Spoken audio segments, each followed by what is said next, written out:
I've known a few minutes and there's no one here himself. But 14 and a half, when I was 14 and a half, I started working on the council, Kildare County Council. So you never worked in your life? That's where you made the mistake. Because when we started, at that time you had to work. And the ganger that was in charge of us, Martin Breen, he had been a sort of parachute who did on top of the gang. They didn't like him and he didn't like them. And that time the farmers had it in their head that they used to pay, the rates paid the labour on the road. So they'd be liable to report you if you saw you hanging around. But anyway, I was at that for a few years. But here about 6 months ago, going into Lavin and down along the road, and it came back to me of a sudden that when we were working on that road, there was about 14 of us that time. And we were edging the road and rolling in stones, getting the road ready for tar. Now the rest of the time I'd be patching all the byroads. From Ballymount to Kilcullen, all the byroads each side were gravel. So in the winter time it was a full-time job graveling them. But 14 and a half I started, when I began I was 17, I was well able to walk. But a lot of the men that I was working with were older. But anyway, we were that particular day, Timmy Dial, he was hardly able to walk. He'd go off and get all the cans and fill them down at Keaton's pump. And he had a like a stick, and he balanced all the cans on the stick, and back and pulling bushes out of the ditch, light a fire, put the cans all around them.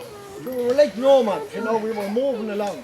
But we'd have the fire going and keep the ashes and the smoke from getting into the cans. He'd break off a little matchstick and put one into each can. Whether that worked or not, I don't know.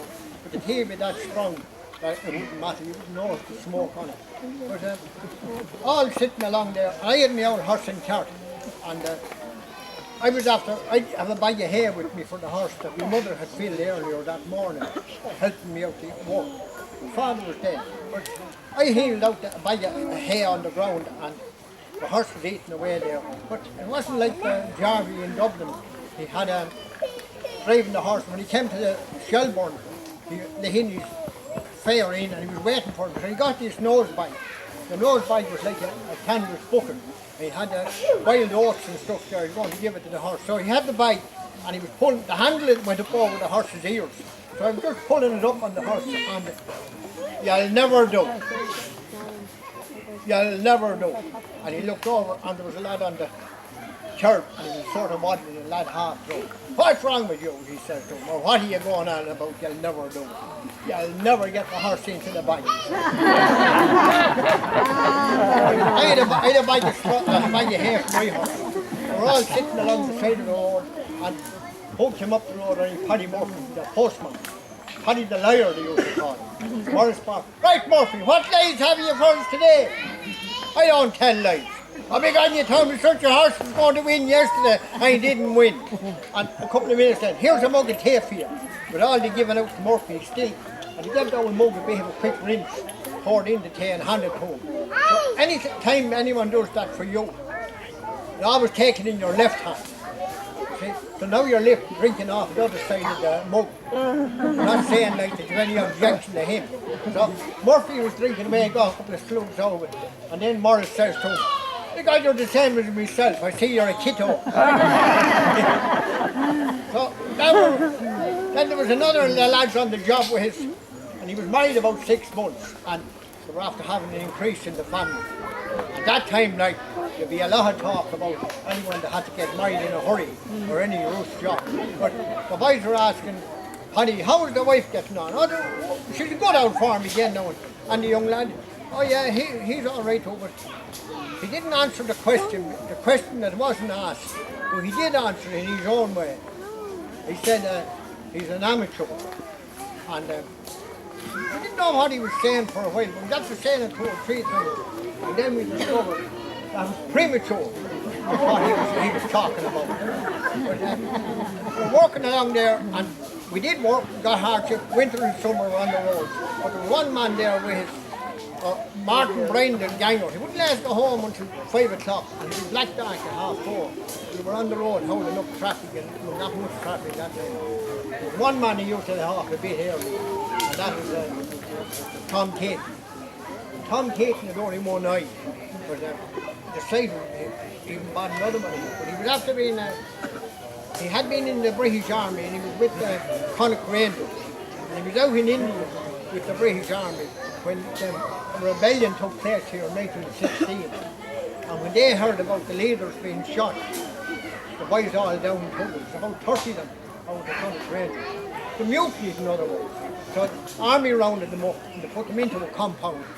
And they left them for 2 days in the blazing sun out in India. When they were just wondering what to do. The court-martialed a few of them and Daly, the leader, was shot. The rest of them suffered for the Highland Army. Tom was at home working for the farmers. He had one eye at this stage. Sister, he never mind, his sister had been killed by a car down in Ballyshannon. So he's going home to an old empty house. But the woman next door, Mrs. Birmingham, she'd make a couple of cakes for her, homemade cakes during the week. And she was sort of looking after them. Tom would have a couple of these big cuts of homemade bread. And he used to boil them up in bacon on Sunday. And he cut big thick slices off of that for whatever the week it would last. So he'd have these big doorsteps of sandwiches. And there was no cling film nor tin foil that time. Wrap it up in an old newspaper. That would be his lunch. And just talking about the general thing, we were all more or less on the same level. But Tom would get home a bit early in the evening and actually make his way home best he could. So around that was in 51. And we had 5.5 days a week that time. It finished on 1 o'clock of the Saturday. But I see there's a monument down the road there to Joe Green, who led a strike here in this area in 1947 against all the big farmers around. They were looking for their half day of the Saturday. And they went to a strike, and the lads were on strike for 10 weeks, or 11 weeks, and they lost the strike, and they had to go back to work for the same people, the Greens and the Browns and the whole lot around here. But during the time the strike was going on, Johnny Green met one of the women on the road, and where's her father working now?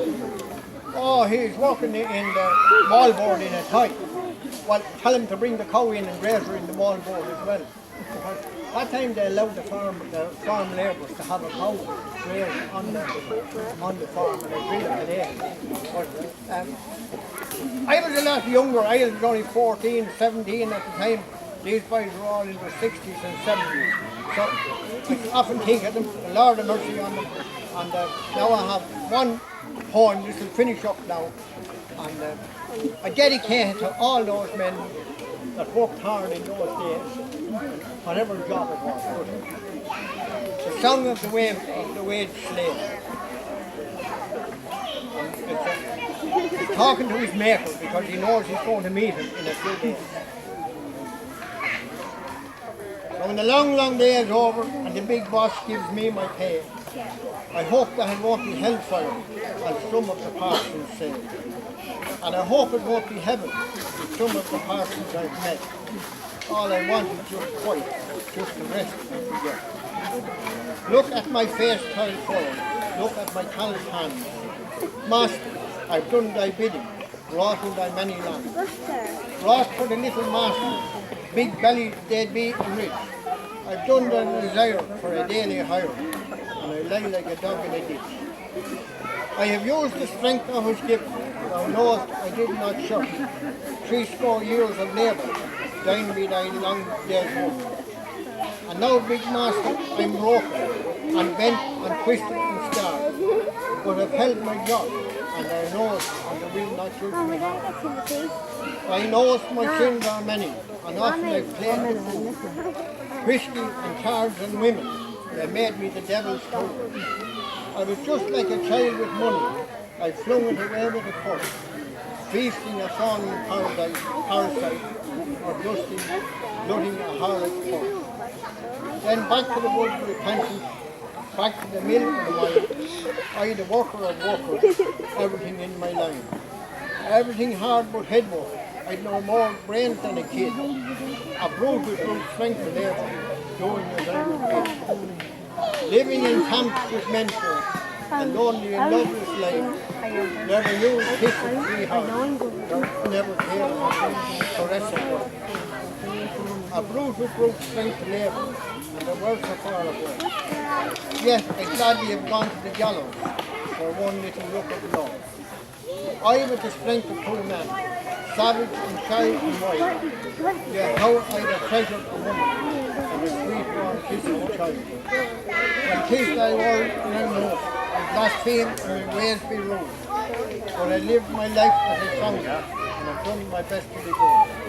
I, the primitive child, half naked and grimed to the eyes, sweating it down in their ditches, swinging it dark in their styles, hurling down forests before me, spinning tumultuous streams, down in the ditch building over me, palaces of bearers and green, pouring the rock to the overbed, driving the road to the fen, resolute, dumb and complaining, a man in a world of men. Master, I filled my contract, wrought in thy many lands. Not by my sins will thou judge me, but by the work of my hands.